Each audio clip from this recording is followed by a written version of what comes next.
Assalamualaikum warahmatullahi wabarakatuh. Pada pertemuan kali ini kita akan membahas tentang larutan penyangga atau dikenal dengan larutan buffer. Larutan penyangga atau larutan buffer adalah larutan yang dapat mempertahankan pH dan jika ditambah sedikit air, asam, atau basa, pH-nya relatif tidak berubah. Larutan penyangga atau larutan buffer terdiri dari larutan penyangga asam atau buffer asam dan larutan penyangga basa atau buffer basa. Larutan penyangga asam atau buffer asam yaitu larutan yang berasal dari campuran asam lemah dengan basa konjugasinya, di mana basa konjugasinya berasal dari garam. Sebagai contoh, larutan yang mengandung CH3COOH dengan CH3COONA atau ion CH3COO-. Kedua, larutan yang mengandung H2CO3 dengan Na2CO3 atau ion CO3-2-. Larutan penyangga asam atau buffer asam dapat dibuat secara langsung, yaitu dengan mencampurkan asam lemah dan garam atau basa konjugasinya, dan secara tak langsung dengan mencampurkan asam lemah dan basa kuat. Syaratnya, asam lemah harus bersisa.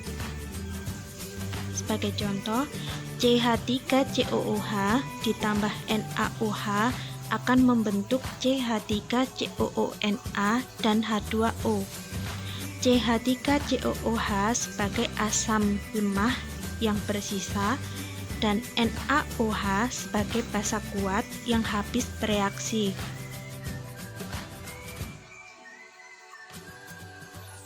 Larutan penyangga basa atau buffer basa yaitu larutan yang berasal dari campuran basa lemah dengan asam konjugasinya, di mana asam konjugasinya berasal dari garam. Sebagai contoh, larutan yang mengandung NH3 dan NH4+. Larutan penyangga basa atau buffer basa dapat dibuat secara langsung, yaitu dengan mencampurkan basa lemah dan garam, dan dibuat secara tak langsung, yaitu dengan mencampurkan basa lemah dan asam kuat, dengan syarat basa lemah harus bersisa.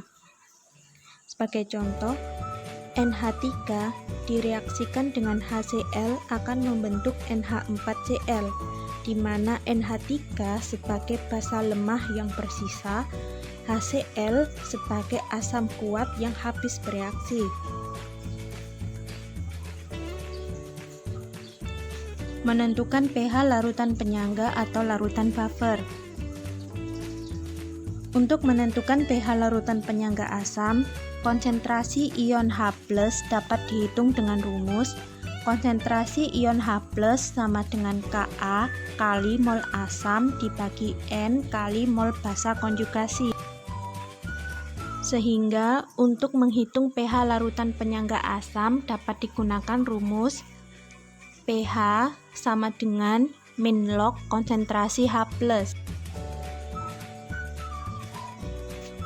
Sedangkan untuk mencari pH larutan penyangga basa, konsentrasi ion OH- dapat dihitung dengan rumus konsentrasi ion OH- sama dengan Kb kali mol basa dibagi N kali mol asam konjugasi. Sehingga untuk menentukan pOH dari penyangga basa dapat digunakan rumus pOH sama dengan min log konsentrasi OH-. Hubungan antara pH dengan pOH adalah pH sama dengan 14 dikurangi pOH, di mana N adalah jumlah ion lemah pada garam. Berikut ini merupakan peranan larutan penyangga atau larutan buffer dalam kehidupan sehari-hari. Dalam bidang farmasi atau obat-obatan, yaitu pembuatan obat-obat yang sesuai dengan pH kondisi tubuh untuk mencegah reaksi yang bertentangan dengan fungsi organ tubuh. Contohnya obat tetes mata dan cairan suntik. Selain itu, larutan penyangga menjadi komponen utama tablet penghilang rasa nyeri dengan sifat asam dari larutan penyangga yang merubah pH di dalam perut. Dalam bidang makanan kaleng, larutan penyangga berfungsi untuk mencegah kerusakan produk yang teroksidasi. Selain itu, larutan penyangga dapat menjaga pH cairan dan plasma darah tubuh, sehingga tubuh tidak mengalami gangguan dan menderita penyakit seperti penyakit jantung, ginjal, pencernaan, dan hati serta pernapasan. Larutan penyangga seperti asam sitrat berguna sebagai antioksidan dan memberi rasa masam pada produk makanan dan minuman. Larutan penyangga dalam cara bertanam hidroponik disesuaikan dengan pH tanaman agar tanaman dapat tumbuh dengan baik. Selanjutnya, larutan penyangga atau larutan buffer dapat menjaga dan mendukung fungsi enzim dalam berbagai sistem tubuh seperti sistem pencernaan, sistem pernapasan, sistem ekskresi, dan sistem perdarahan. Untuk lebih memahami larutan penyangga atau larutan buffer, mari perhatikan contoh soal berikut ini.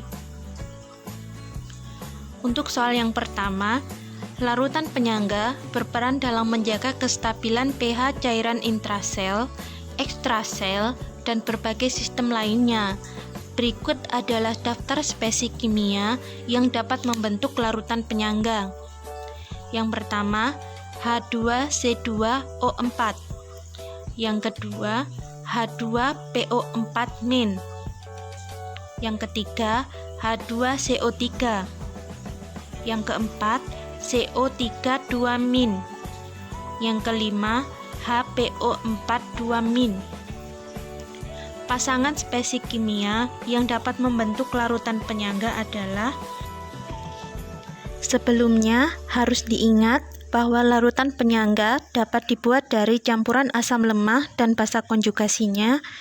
Kedua, larutan penyangga dapat dibentuk dari campuran basa lemah dan asam konjugasinya. Maka, pasangan spesies kimia yang dapat membentuk larutan penyangga adalah larutan nomor 2 dan larutan nomor 5. Karena pasangan larutan nomor 2 dan nomor 5 merupakan satu komponen atau atom-atomnya sama dan berbeda 1 H+. Untuk contoh soal yang kedua, berapa pH larutan jika 100 mili NH4OH 0,1 molar ditambah dengan 200 mili NH4Cl 0,2 molar jika diketahui Kp NH4OH sebesar 1,8 kali 10⁻⁵. Perlu diingat bahwa satuan volume harus dalam satuan liter, sehingga kita ubah dulu 100 ml menjadi 0,1 liter dan 200 ml menjadi 0,2 liter. Selanjutnya, kita menghitung mol pada masing-masing larutan.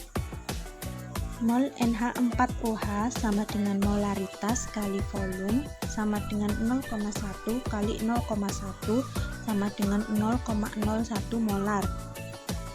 Yang kedua, mol NH4Cl sama dengan molaritas kali volume sama dengan 0,2 kali 0,2 sama dengan 0,04 mol.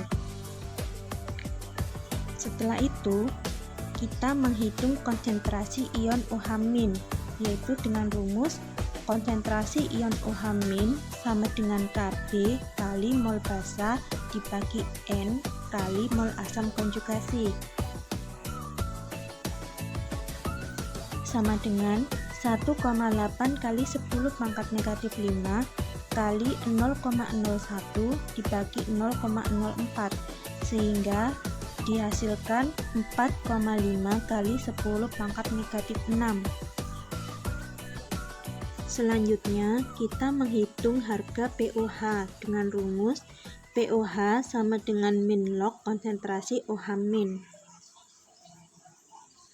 Sehingga didapatkan hasil POH sama dengan 6 min log 4,5. Selanjutnya, kita mencari harga pH, yaitu dengan rumus pH sama dengan 14 dikurangi POH. Sehingga didapatkan pH sama dengan 8 plus log 4,5.